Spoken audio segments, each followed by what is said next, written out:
Bonjour, je m'appelle Pauline Mourin.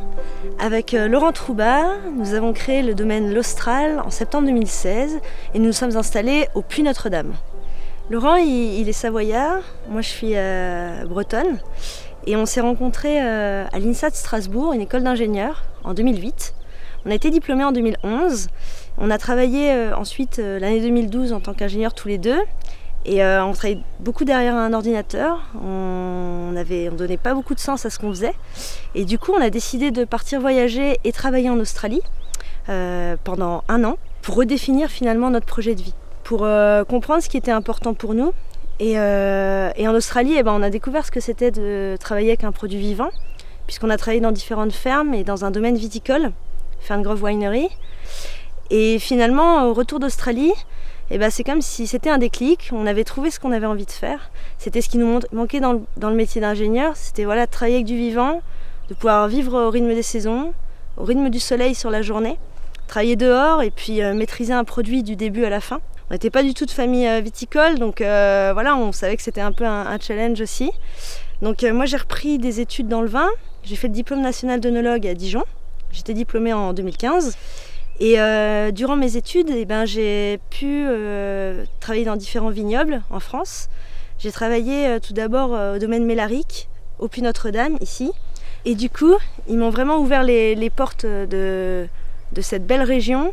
Ils m'ont transmis la passion du vin, la passion de ces vins vivants, ces vins de terroir. Suite à cela, on avait vraiment à cœur de s'installer avec Laurent, de faire notre propre vin, de faire ces vins qui avaient du sens pour nous, ces vins de terroir.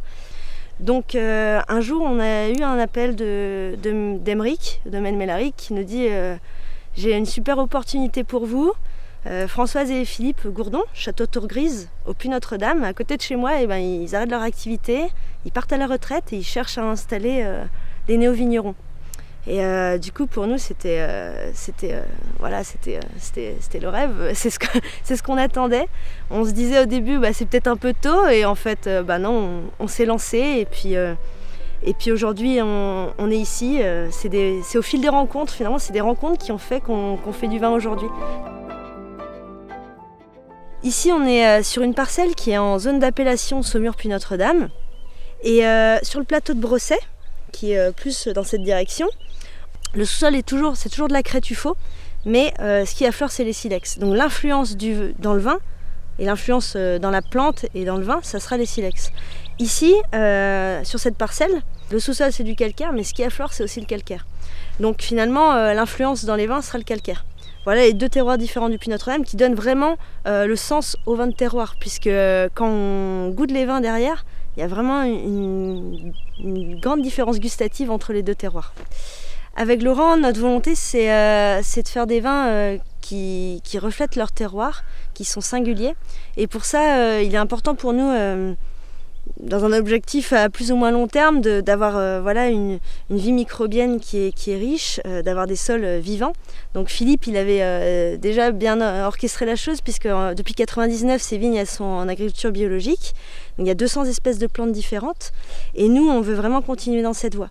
Donc pour ça, on se nourrit beaucoup des conseils de Philippe, on se nourrit des conseils des vignerons qui sont autour. Et puis, on essaie de se former, de faire des formations avec des agronomes. Et voilà, toujours une remise en question. Juste à côté de nos vignes, on a le chai et puis la charmante compagnie, Blanchette et Cacahuète, qui sont là quand on taille, quand on vendange. Donc ça fait une compagnie agréable.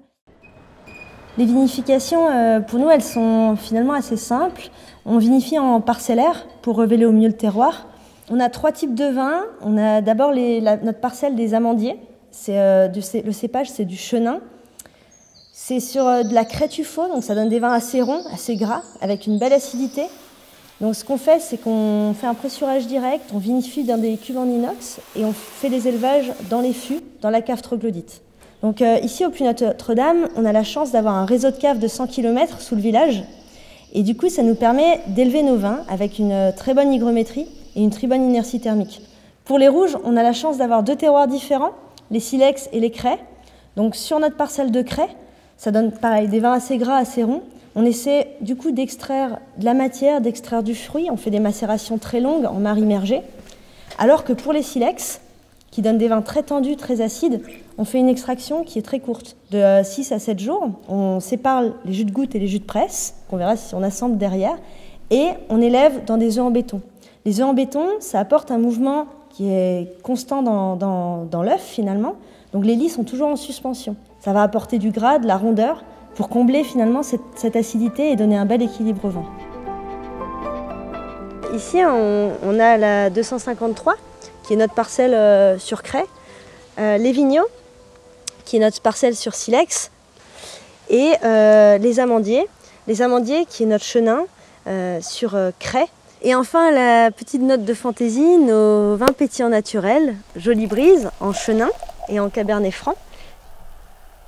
Une autre source de satisfaction, c'est donc d'avoir été lauréat, 2e au concours Vignerons et Terroirs d'Avenir. Ce concours, c'est un réel catalyseur pour notre projet. Et puis ça nous donne confiance parce que dans les moments d'installation, il y a aussi des moments de doute. Donc ça veut dire que le sens qu'on veut donner au projet, on est peut-être sur la bonne voie, donc c'est super. Et puis ce concours, il nous apporte certes une aide financière qui est non négligeable, des conseils, et puis l'accès à un réseau de personnes du vin, des échanges avec les autres concurrents, et les étudiants, les professeurs de Supagro. Donc pour nous, tout ça c'était très enrichissant et on a appris beaucoup de choses. Et pour finir, ce projet il n'aurait pas vu le jour et nous on ne serait pas heureux de faire ce métier-là, de se lever tous les matins avec le sourire, si on n'avait pas eu l'aide, toujours le soutien de nos familles, nos amis qui étaient là aux vendanges, toujours présents, et du réseau de vignerons qu'il y a ici. C'est important dans ce métier-là, de sentir qu'il y a du soutien et que finalement on est en train d'essayer tous d'aller dans le même sens, de faire des vins de qualité et qui reflètent leur terroir.